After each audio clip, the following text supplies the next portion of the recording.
اللهم صل على سيدنا محمد وعلى آل سيدنا محمد وبارك وسلم. بسم اللہ الرحمن الرحیم الحمد للہ کفا وسلام علی عباده الذین اصطفى اما بعد. دیکھو بات چل رہی تھی گناہوں کا علاج توبہ. ابھی ٹھیک ہے آواز؟ تو اس کے پر بات چل رہی تھی گزشتہ توبہ کے بارے میں کہ معاف کر دیا تو پھر وساوس میں نہ پڑے رہے، یوں سمجھو کہ معاف ہو ہی گیا. اور اپنے گناہوں کو پیش نظر سامنے رکھنے کی تین مقصد: ایک تو لذت کے لیے، وہ تو گناہ ہے، کرنا ہی نہیں چاہیے، اور دوسرا معاف کرنے کے بعد، معافی مانگنے کے بعد بھی، توبہ کرنے کے بعد بھی وسوسہ، پتہ نہیں میری توبہ قبول ہوئی یا نہیں ہوئی، تو فرمایا یہ بھی ٹھیک نہیں ہے. اور تیسری چیز ہے اس لیے گناہ کو سامنے رکھنا تاکہ میری حقیقت میرے سامنے رہے کہ میں کون ہوں، تو اس میں تواضع باقی رہے، تو اس کے لیے ٹھیک ہے. یہ سب باتیں بتائی. گناہوں کو وظیفہ نہ بنایا جائے، یعنی بار بار اس کو یاد کر کے رو رہے، کبھی آ گیا تو اور بات ہے، لیکن اس کو یاد نہیں کرنا. چلو اب آگے ایک بات تھی. حضرت تھانوی رحمۃ اللہ علیہ نے سے ایک صاحب نے پوچھا، یہیں سے شروع کرتے ہیں.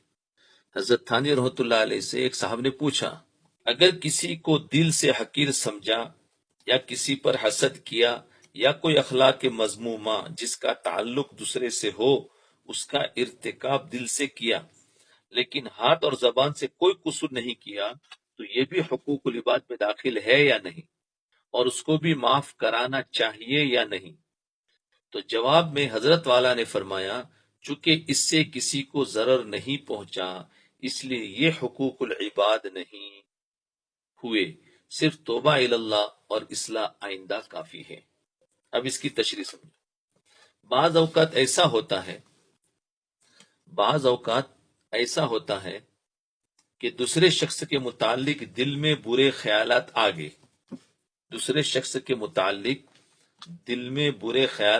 گئے، مثلا حسد کا خیال دل میں آ گیا اور یہ دل چاہا کہ یہ ذلیل ہو جائے اور یہ ہو جائے اور وہ ہو جائے، سب دل ہی دل میں ہو رہا ہے،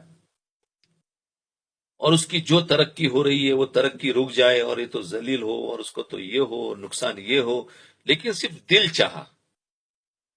جی، اس دل کے چاہنے پر آگے کوئی عملی اقدام نہیں کیا، نہیں کسی کے سامنے اس کی برائی کی، نہ کسی سے اس کی غیبت کی، نہ چغلی کی، نہ ڈانٹ ڈپٹ کیا، نہ پروگرام بنایا، یا دل میں کسی کی طرف سے برائی آ گئی اور دل سے اس کو حقیر سمجھا، اور کسی دوسرے مسلمان کو حقیر سمجھنا بڑے گناہ کی بات ہے، لیکن اس حقیر سمجھنے کے نتیجے میں اس کی کوئی توہین نہیں کی، اس کی کوئی بے عزتی نہیں کی، اس کو برا بھلا نہیں کہا. دو مثالیں ہوئی.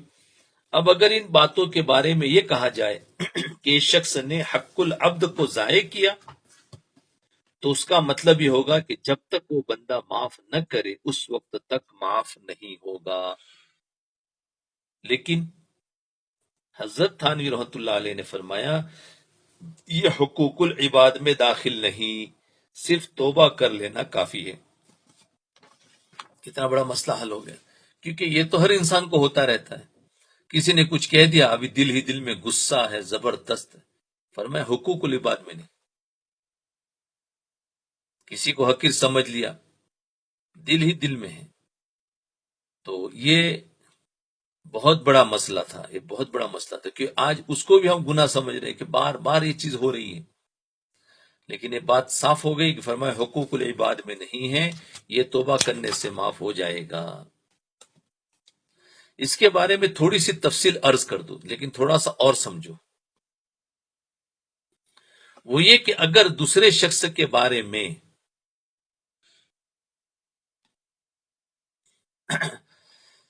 فرمایا وہ یہ کہ اگر دوسرے شخص کے بارے میں حسد کا، حقارت کا اور برائی کا خیال دل میں پیدا ہو رہا ہو، دوسرے شخص کے بارے میں یہ سارے خیالات پیدا ہو رہے ہو، تو یہ دو حال سے خالی نہیں. یہ دو حال سے خالی نہیں.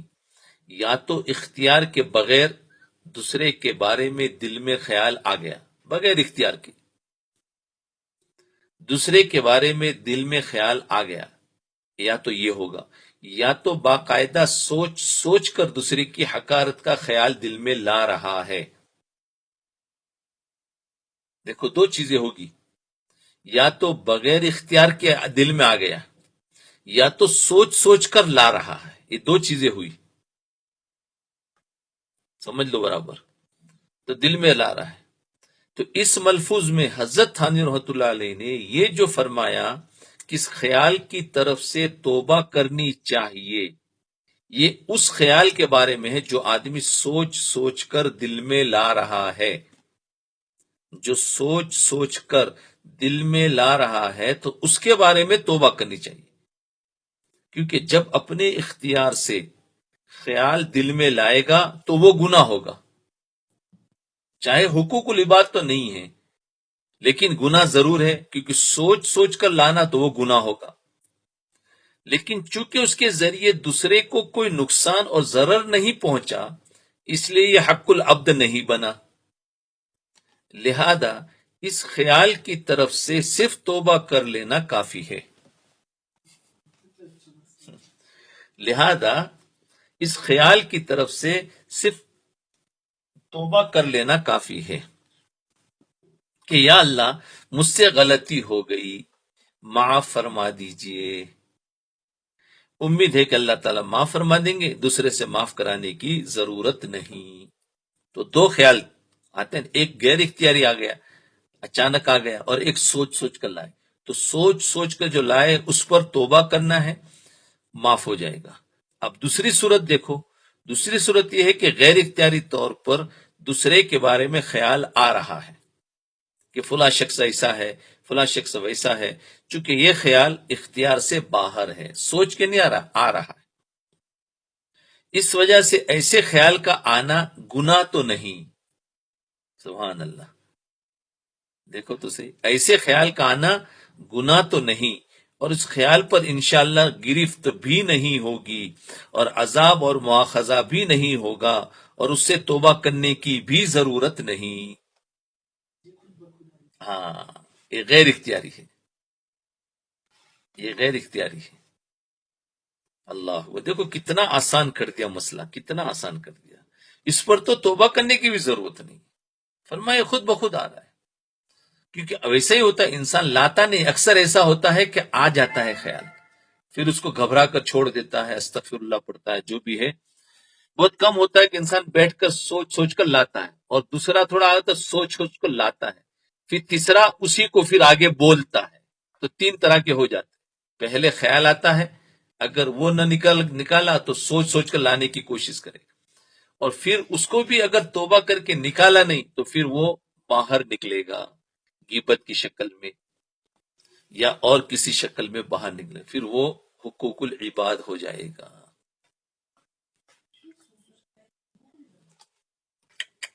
جب اس پر توبہ نہیں کی، اس کو بریک نہیں لگائیں گے تو پھر ظاہر بات ہے زبان سے نکال دے گا نا۔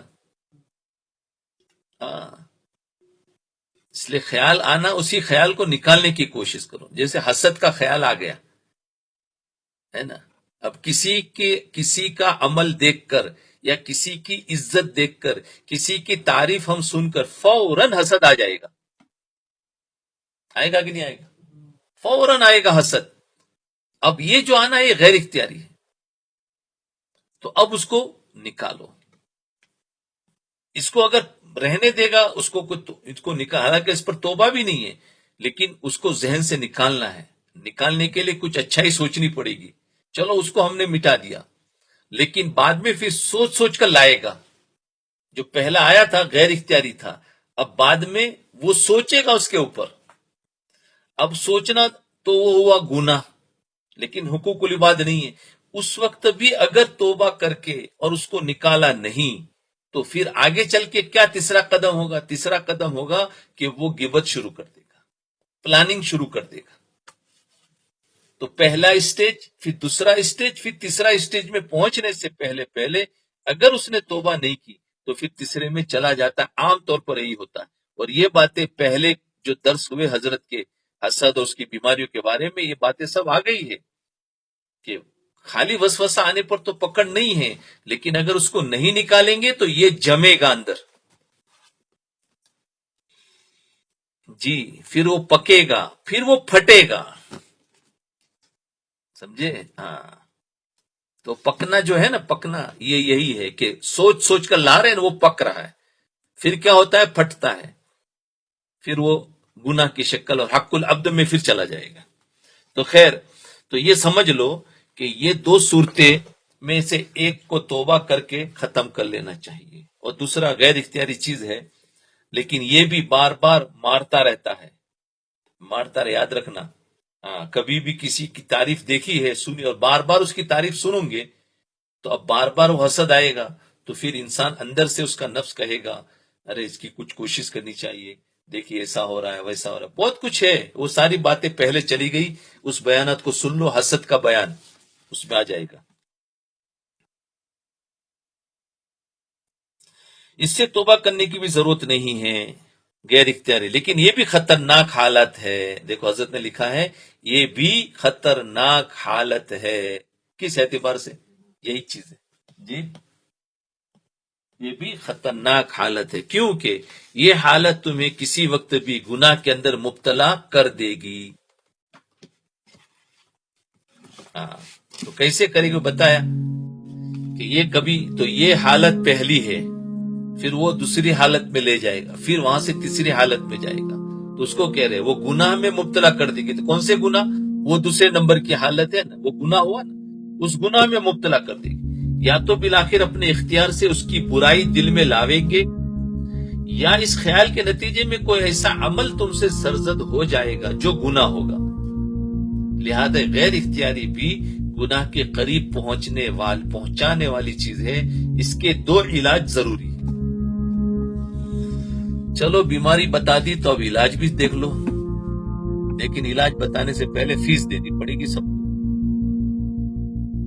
کیونکہ ڈاکٹر بیماری بتاتا ہے پھر دوا بھی تو دیتا ہے، اور دوا دیتا ہے پھر پیمنٹ بھی تو کرتے ہیں، اور یہاں تو کوئی پیمنٹ نہیں کرتا ہے اور خالی دوائیں لے کے جا رہے، اس لیے دوا پیتے بھی نہیں ہیں، کیونکہ فری میں جو دوا ملتی ہے نا وہ استعمال میں کم آتی ہے، سب کو فیس لینی پڑے گی۔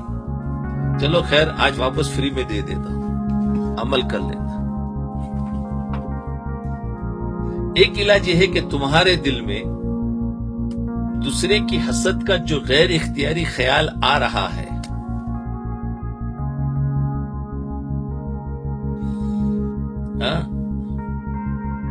جو غیر اختیاری خیال آ رہا ہے دوسرے کا حسد کا یا تحقیر کا خیال آ رہا ہے، اس خیال کو دل سے برا سمجھو، اس کا علاج بتا رہے ہیں، وہی علاج اس میں بتایا تھا، کیا ہے؟ اس کو دل سے برا سمجھو کہ میرے دل میں جو یہ خیال آ رہا ہے یہ اچھا خیال نہیں، برا خیال ہے، اور اس خیال سے بھی بچنے کی کوشش کریں۔ دوسرا علاج یہ ہے کہ جس شخص کی طرف سے تمہارے دل میں حسد پیدا ہو رہا ہے، جس شخص کی طرف سے تمہارے دل میں حسد پیدا ہو رہا ہے، اس کے حق میں دعا کرو کہ اللہ اس شخص کو دین اور دنیا میں ترقی عطا فرما۔ اب جس کی تعریف سن کر ہمیں حسد پیدا ہوا، اب اس کے لیے دعا کرنا یہ کوئی آسان کام نہیں ہے۔ کیا دعا کرنا؟ کہ اللہ اس کے واقعی تعریف کے مستحق ہے، اس کو اور زیادہ قبول فرما اور مقبولیت عطا فرما۔ جی، تو فرمایا ترقی عطا فرما۔ اب دل تو تمہارا یہ چاہ رہا ہوگا کہ یہ شخص مٹی میں مل جائے اور یہ ذلیل ہو جائے، لیکن زبان سے دعا کر رہے ہو کہ اللہ اس کو دین و دنیا کی ترقی عطا فرما۔ اس دعا کے وقت دل پر آرے چل جائیں گے، دعا کے وقت دل پر آرے چل جائیں گے، لیکن دل پر یہی آرے چلانے مقصود ہے، اور یہ سوچو کہ اس شخص کے ذلیل ہونے سے، اس کو تکلیف پہنچنے سے میرا کیا فائدہ ہے، میرا کیا فائدہ؟ لہذا اس کے لیے دعا کرو کہ اللہ اس کا درجہ بلند فرما، اور یہ دو علاج کر لوں گے تو پھر انشاءاللہ غیر اختیاری خیالات تمہیں آگے چل کر نقصان نہیں پہنچائیں گے۔ دیکھو یہ بات، اگر اس کا علاج نہیں کیا اور ہم سب کو پتا ہے یہ بیماری ہے کہ نہیں ہے، کہ کسی کی بھی تعریف سن کر حسد آتا ہے کہ نہیں آتا؟ کون اس میں سے ہے جس کو نہ ہو؟ ارے میرے اندر بھی ہے، علاج چل رہا ہے میرا ابھی تک، دعا کرو اللہ میرا علاج کو مکمل کر دے، ادھورا نہ چھوٹ جائے، اور آخری سانس تک علاج کرتا رہو۔ تو یہ ہے کہ بیماری ہے ہر ایک کے اندر، لیکن علاج نہیں کرتے۔ علاج کرو تو فرمایا علاج ہم نے بتا دیا، تو آگے چل کر نقصان ہے، ورنہ کیا ہے یہی چیز آگے چل کے نقصان دے گی۔ میں نے بتایا نا آگے چل کے کہاں نقصان؟ پہلا تو گناہ نہیں تھا، دوسرے نمبر گناہ میں جائیں گا، تیسرے نمبر حقوق العباد میں جائے گا۔ تو اب آگے سنو ایک اور ملفوظ، حضرت تھانوی رحمۃ اللہ علیہ نے ارشاد فرمایا،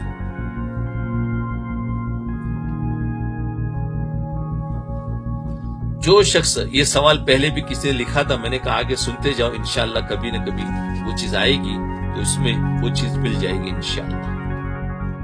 اگر توبہ کے بعد حقوق العباد کی ادائیگی کا موقع نہ ملے، جو شخص توبہ کر کے مر جائے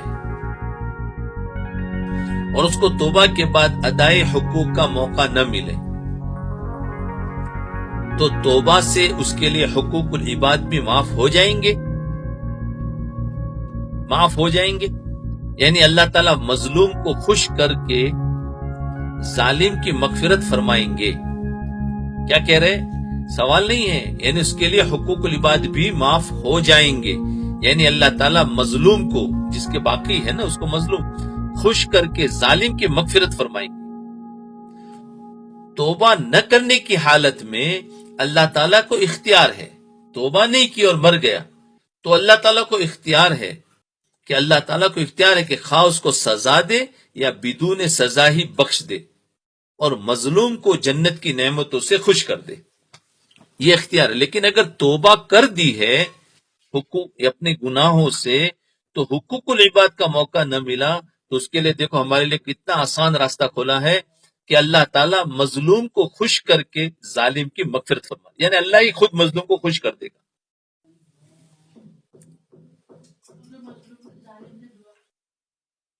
سچی توبہ، اب یہ توبہ جو ہے اب وہ کیسی ہے وہ دیکھنا ہے، کیونکہ وہ اور بندہ اور رب دو ہی جانتے ہیں اور کوئی نہیں جانتا۔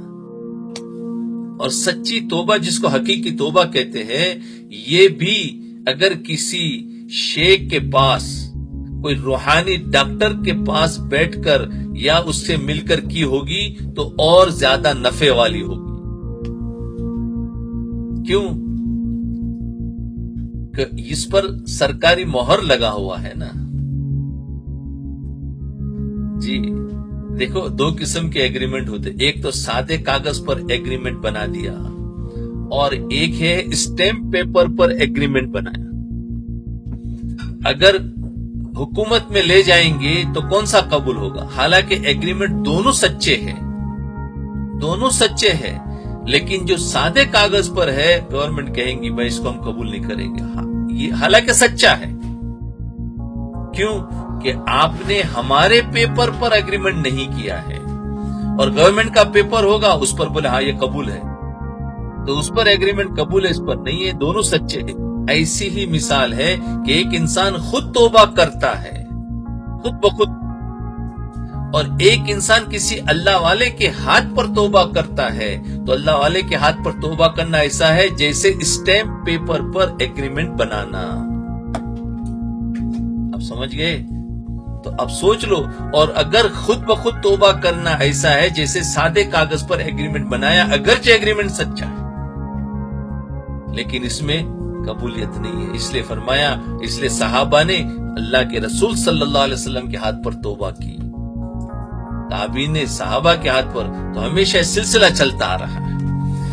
تو اس لیے یاد رکھے توبہ کرنا چاہیے اللہ والوں کے ہاتھ پر، اس لیے اللہ والے جہاں بھی جاتے ہیں تو توبہ کے کلمات پڑھاتے ہیں، توبہ کے کلمات پڑھاتے ہیں، اس میں فائدہ ہوتا ہے، اور یہ اللہ تعالیٰ کے یہاں گواہی ہوتی کہ ہاں میرے فلاں بندے کے پاس تم نے توبہ کے کلمات پڑھے تھے، تمہاری توبہ قبول ہے۔ اسی کا نام تو سفارش ہے، اللہ کے رسول صلی اللہ علیہ وسلم سفارش فرمائیں گے، اور ایسے اللہ والے بھی سفارش فرمائیں گے۔ تو خیر یہ بیچ میں بات سمجھانے کے لیے آیا.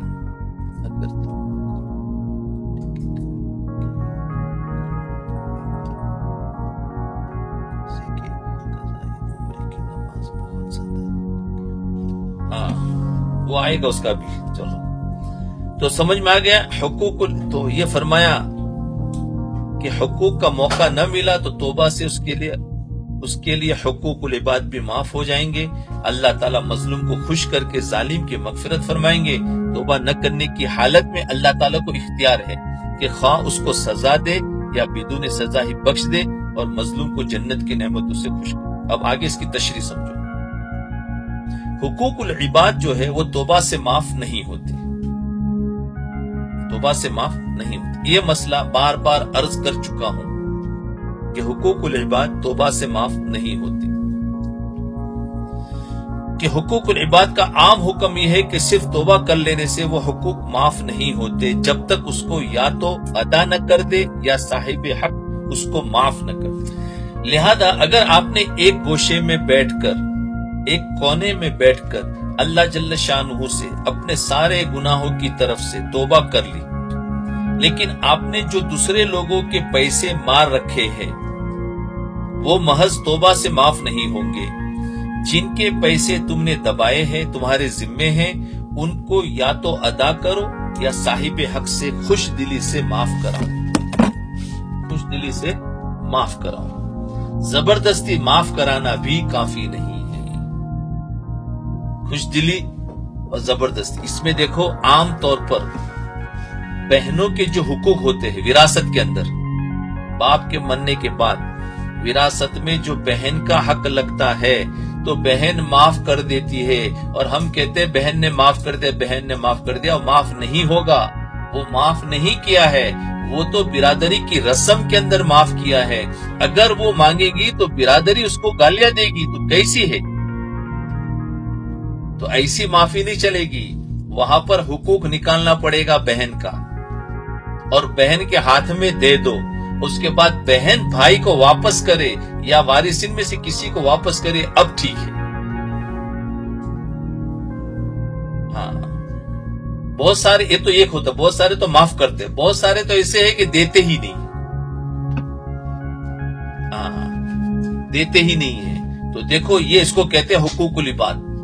وراثت میں بہن کا حق خاص کر کے اس وقت پوری دنیا میں مسئلہ بنا ہوا ہے کہ وراثت میں حقوق، یا کوئی بڑا بھائی ہے تو چھوٹے بھائیوں کو کم دے دیا، تو یہ بھی حقوق باقی ہے. تو یہ اگر معاف کراؤ تو یہ معاف کرانے سے یعنی خوش دلی سے معاف کرانا ضروری ہے. پھر وہ رسم کی وجہ سے یا ماحول کی وجہ سے تو وہ معافی نہیں ہوتی. زبردستی معاف کرانا اس کو کہتے ہیں. فرمایا وہ کافی نہیں ہے. اسی طرح اس کے علاوہ اور جسمانی اور نفسانی حقوق ہے. کسی کو کوئی تکلیف پہنچائی ہے یا کسی کا دل دکھایا ہے، ان سب حقوق کا معاملہ یہ ہے کہ جب تک وہ صاحب حق معاف نہیں کریں گے اس وقت تک یہ حقوق معاف نہیں ہوں گے. چاہے کتنی توبہ استغفار کر لو، کتنی ہی کر لو، چاہے روزانہ کا وظیفہ 70,000 کا توبہ کا پڑھ لو، یعنی استغفر اللہ کا، تو بھی معاف نہیں ہوگا. یاد رکھو یہ حقوق معاف نہیں ہوں گے چاہے کتنی توبہ استغفار. بہرحال حقوق العباد کے بارے میں عام حکم یہ ہے کہ جو میں نے عرض کر دیا یہ عام حکم ہے. اللہ تعالیٰ بندوں سے معاف کرا دیں گے، لیکن اللہ جل شانہ کی بارگاہ کریم کی بارگاہ ہے. اللہ تعالیٰ کی بارگاہ کریم کی بارگاہ ہے. لہذا اگر کوئی شخص ایسا ہے جس نے سچے دل سے توبہ تو کر لی، اس نے سچے دل سے توبہ تو کر لی اور ارادہ بھی کر لیا کہ جن لوگوں کے حقوق میرے ذمہ واجب ہے ان تمام صاحب حقوق کو ان کے حقوق ادا کر دوں گا، نیت بھی کر لی. اگر کسی کے پیسے میرے ذمہ واجب ہے تو اس کے پیسے ادا کر دوں گا. اگر کسی کی میں نے برائی کی ہے یا کسی کی غیبت کی ہے تو اس سے معافی مانگوں گا. اگر کسی کو ستایا ہے تو اس کی تلافی کروں گا. لیکن اس شخص کو توبہ کرنے کے بعد ادائے حقوق کا موقع نہ مل سکا، بلکہ ادائے حقوق کی کوشش شروع کی ہی تھی کہ اس کا انتقال ہو گیا۔ تو ایسے شخص کے بارے میں حضرت تھانوی رحمۃ اللہ علیہ فرما رہے ہیں کہ ایسی صورت میں اللہ جل جلالہ توبہ ہی سے اس کے حقوق العباد بھی انشاءاللہ معاف کر دیں۔ یہ ایک ایسا شخص ہوتا ہے کہ جس کی زندگی بہت غفلت میں گزری اور اللہ تعالیٰ نے اچانک ہدایت دے دی، کسی اللہ والے کی بات سن کر یا جماعت میں نکل کر یا جس طریقے سے بھی ہو، تو اس کو ہدایت مل گئی۔ اس کے بعد اس نے سچے دل سے سارے گناہوں سے توبہ کی اور اس نے سوچ لیا کہ میرے پر جتنے حقوق ہے میں ضرور ادا کروں گا، اور اس نے شروع بھی کر دیا۔ اب اس کو مہینہ 2 مہینہ ملا تھا، اب سارے حقوق تو ادا ایک دم سے تو نہیں ہو سکتے، کوئی مال ہوتا ہے تو مال نہیں ہے، ہاں اب مال آئے گا تھوڑا تھوڑا ادا کرے گا، معافی مانگنا جتنا جانتے تھے اتنا شروع، اور اب اس کی موت آ گئی۔ تو یہ ایسا شخص ہے، ورنہ ایسا نہیں ہے کہ جو پہلے سے ہی توبہ تو کر چکا ہے اور اس کے بعد بھی 8-10 سال سے زندہ رہ رہا ہے اور توبہ کہ ہاں میں حقوق ادا کروں گا نہیں کرا، تو ایسے کے لیے نہیں، یہ ایسے لوگوں کے لیے جنہوں نے زندگی غفلت سے اچانک اللہ نے ہدایت دے دی، پوری زندگی پلٹے کھا گئی اور نیت کر لی کہ زکوٰۃ بھی سالوں کی نکالوں گا، یہ بھی کروں گا۔ تو اب دیکھو اس کے بارے میں فرمایا کہ ایسا شخص اگر توبہ کر کے گیا ہے حقوق العباد کے بارے میں، وہ تو حقوق اللہ ہے، اس کا الگ معاملہ ہے، حقوق العباد کے بارے میں تو ایسی شخص کے بارے میں حضرت تھانوی فرماتے ایسی صورت اللہ جل جلالہ توبہ ہی سے اس کے حقوق العباد بھی انشاءاللہ معاف فرما دیں گے، اور اس کا طریقہ یہ فرمائیں گے کہ اصحاب حقوق کو اللہ تعالیٰ فرمائیں گے کہ ہم تمہیں نعمتیں دیتے ہیں، تم ہمارے اس بندے کو معاف کر دو۔ جی اللہ تعالیٰ اس کو دیں گے یہ آخرت میں۔ خلاصہ یہ ہے کہ حقوق العباد کے بارے میں یہ جو حکم ہے کہ وہ اصحاب حقوق کو معاف کیے بغیر معاف نہیں ہوتے، یہ حکم اس وقت ہے جب اس شخص کو توبہ کرنے کے بعد، یاد رکھو وہی بات ہے، ادائے حقوق کا موقع میسر آیا ہو اور تلافی کرنے کا موقع ملا ہو، مگر پھر بھی اس نے وہ حقوق ادا نہ کیے ہو اور ان کی تلافی نہ کی ہو، تو وہ حقوق معاف نہیں ہوں گے۔ خلاصہ سمجھ لو، وہ حقوق معاف نہیں ہوں گے۔ اور آج تو ہم اسی کے اندر ہیں کہ ہم تو توبہ تو کب سے کر لی ہے، لیکن حقوق کتنے باقی ہے تو ادا کرو۔ لیکن اگر تلافی کرنے کا موقع ہی نہیں ملا، اس کی مثال وہ شخص میں نے بتائی اور آگے بھی مثال آئے گی، موقع ہی نہیں ملا تو پھر اللہ تعالیٰ اصحاب حقوق سے معاف کرا دیں گے۔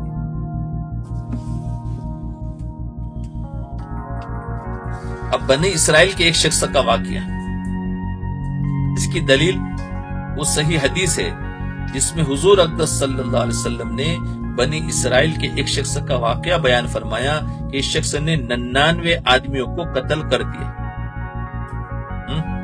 اس کے بعد اس کے دل میں خیال پیدا ہوا کہ مجھ سے بہت بڑا گناہ ہو گیا،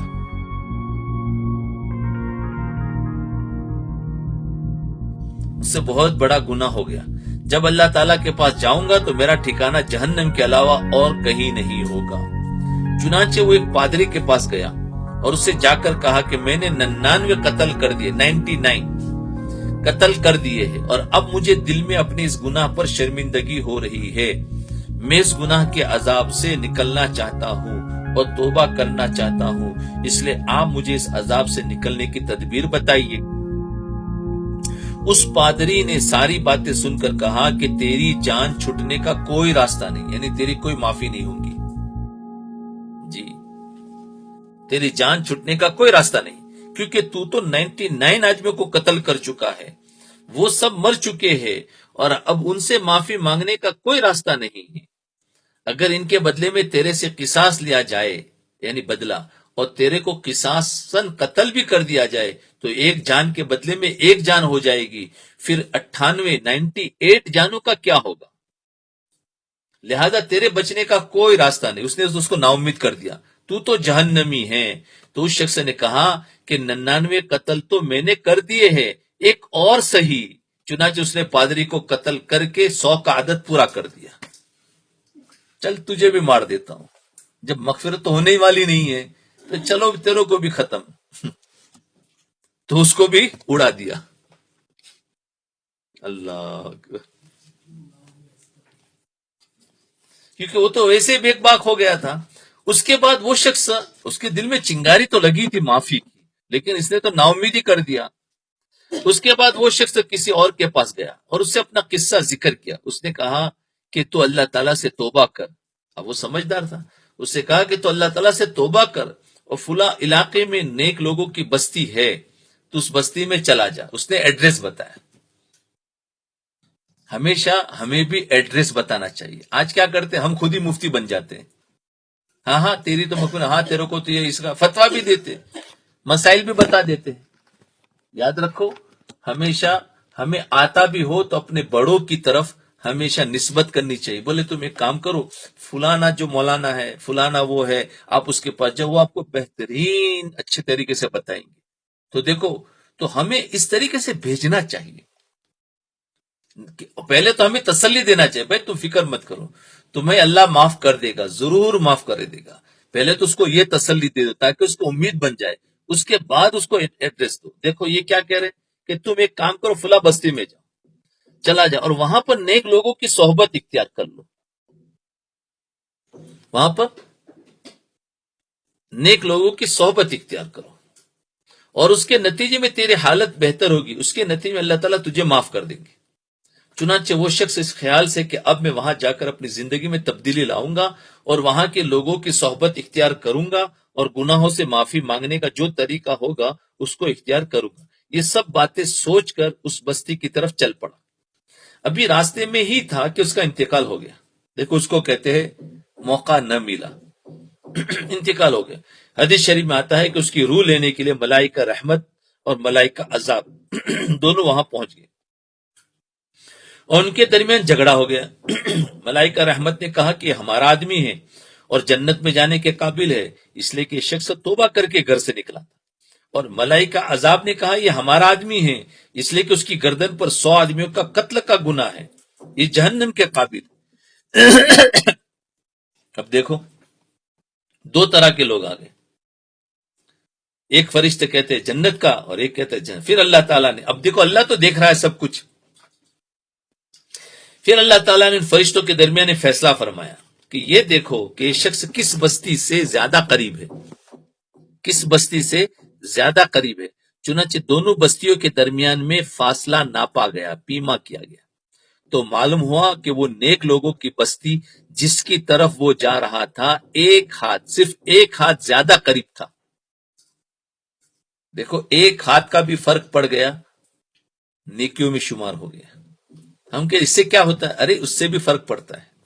ایک ہاتھ زیادہ قریب تھا، صرف، باقی دونوں برابر تھے. ایک ہاتھ اس بستی کے مقابلے میں جس بستی سے وہ چلا تھا، اللہ تعالیٰ نے فیصلہ فرما دیا کہ بس اس کو ملائکہ رحمت لے جائیں گے جنت.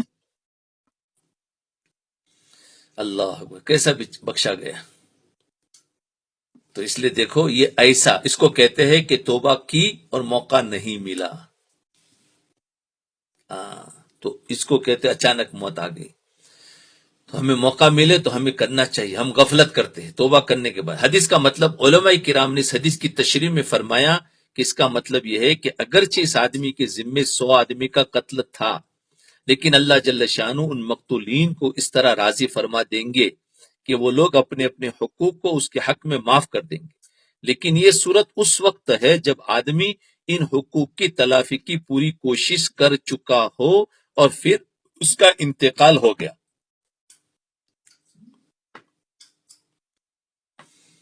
پوری تلافی کی کوشش کر چکا ہو اور پھر اس کا انتقال ہو گیا، اس کے لیے اللہ تعالیٰ نے راستہ نکالا ہے. نیت کی تھی، کوشش کرتی تھی اور اچانک چلا گیا. خیر، بس اللہ تعالیٰ ہمیں معاف کر دے. بہت.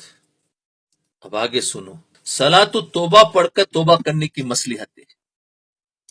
ایک ملفوظ میں حضرت تھانوی رحمۃ اللہ علیہ نے ارشاد فرمایا، اگر گناہ صادر ہو جائے، اگر گناہ ہو جائے تو فوراً 2 رکعت نماز توبہ کی نیت سے پڑھو اور پھر توبہ کرو. اس طرح توبہ کرنے میں متعدد مصلحتیں ہیں. ان الحسنات یذہبن السیئات، یعنی نیکیاں گناہوں کو زائل کرتی ہے. دوسرا، نماز کے بعد توبہ کرنے میں دل حاضر ہوگا اور قبول توبہ کے لیے حضور قلب ضروری ہے، اس لیے دوسرا فائدہ۔ تیسرا، چونکہ نفس کو نماز سے شاق ہے، بھاری پڑتا ہے، اس لیے نفس گناہوں سے گھبرائے گا کہ کہاں کی علت سر لگی، بلکہ شیطان بھی گناہ کرانا چھوڑ دے گا، کیونکہ وہ دیکھے گا کہ میں اس سے 10 گنا کراؤں گا تو یہ 20 رکعتیں پڑے گا، گناہ تو توبہ سے معاف ہو جائے گا اور یہ 20 رکعت اس کے پاس نفع میں رہے گی۔ اس لیے نماز کا فرمایا، تو نماز کے پڑھنے سے یہ فائدہ ہوگا۔ کیا پہلا فائدہ تو یہ ہے کہ نیکی گناہوں کو ضائع کر دیتی ہے، تو نماز پڑھی تو ایک تو وہ، اور دوسرا کہ اس سے دل حاضر ہوگا، نماز پڑھنے سے تھوڑا سا دل حاضر ہوگا نا، اور تیسری چیز یہ ہے کہ نماز نفس کو بہت بھاری پڑتا ہے، تو اس سے گناہوں کی طاقت ٹوٹتی ہے۔ اس لیے کہا کہ اگر میں اس سے گناہ کروں گا فوراً 2 رکعت پڑے گا، تو گناہ تو توبہ کرے گا تو معاف ہو جائے گا، 2 رکعت کا نفع زیادہ ملے گا، تو اس لیے وہ گناہ بھی کم کرائے گا۔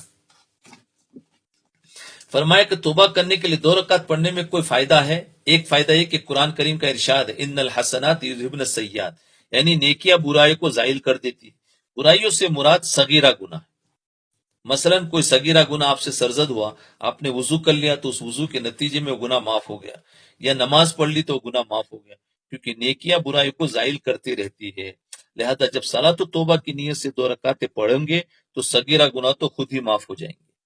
دوسرا فائدہ ہے کہ نماز کے بعد توبہ کرنے میں دل حاضر رہتا ہے اور اس وقت خشوع و خضوع ہوتا ہے، اور توبہ کے لیے حضور قلب ضروری ہے، تو وہ ہوگا۔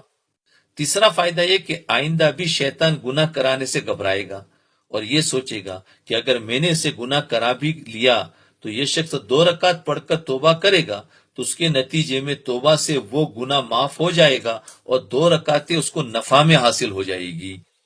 لہذا شیطان یہ سوچے گا کہ بہتر یہ ہے کہ اس سے گناہ ہی مت کراؤ، کیونکہ وہ تو نیکی سے گھبراتا ہے، تو اس کو تو نیکیاں مل رہی ہے، تو اس سے اچھا ہے کہ گناہ ہی مت کراؤ تاکہ وہ نماز نہ پڑھے زیادہ، اس سے گناہ نہ کرانا بہتر ہے۔ اس لیے کہ حضرت تھانوی رحمۃ اللہ علیہ نے فرمایا کہ جب بھی کوئی گناہ سرزد ہو جائے تو صلاۃ التوبہ کی نیت سے 2 رکعت پڑھ کر توبہ کر لیا کرو۔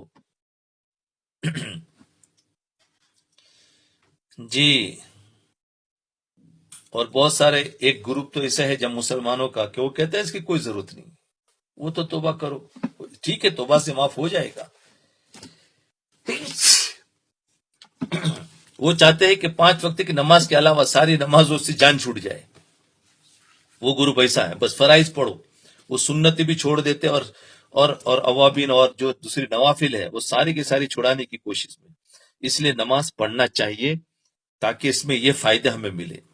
اللہ تعالیٰ اپنے فضل سے ان تمام باتوں پر عمل کی توفیق عطا فرمائے، گناہوں سے بچتے ہوئے زندگی گزارنے کی توفیق عطا فرمائے۔ دیکھیے، جیتے وہ بھی ہے جو نافرمانی کر کے جیتے، اور جیتے وہ بھی ہے جو فرما برداری کر کے جیتے۔ فرما برداری کرنے والے بھی زندگی گزار رہے ہیں اور نافرمانی کرنے والے بھی زندگی، جو فرما برداری کے جیتے ہیں انہیں فرما برداری کر کے موت نہیں آ جاتی، بلکہ حقیقت شناس نگاہ سے دیکھا جائے تو یہ نظر آئے گا کہ جیتے وہی ہے جو فرما برداری کر کے جیتے ہیں۔ قرآن کریم کا ارشاد ہے، یا ایھا الذین آمنوا استجیبوا للہ وللرسول اذا دعاکم لما یحییکم، اے ایمان والو تم اللہ اور رسول کا حکم مانو جس وقت بلائے تم کو اس کام کی طرف جس میں تمہاری زندگی ہے۔ لہذا حقیقی زندگی تو وہی ہے جو ان کی اطاعت میں گزرے۔ حقیقت میں جو زندگی گزار رہے ہیں، جو فرمانی برداری کر کے زندگی گزارے، وہ حقیقت میں زندگی گزار رہے ہیں۔ گناہ کر کے جو زندگی گزار رہے ہیں وہ تو اس میں کوئی لطف ہی، اور جو زندگی ان کی نافرمانی میں گزرے وہ دیکھنے میں تو زندگی نظر آ رہی لیکن حقیقت میں موت سے بھی بدتر ہے۔ واقعہ یہ ہے کہ زندگی کا لطف اور زندگی کا کیف بھی انہی لوگوں کو حاصل ہے جو اللہ تعالیٰ کی اطاعت اور فرما برداری میں زندگی گزارتے ہیں۔ زندگی کا لطف اور زندگی کا مزہ کس کو آ رہا ہے؟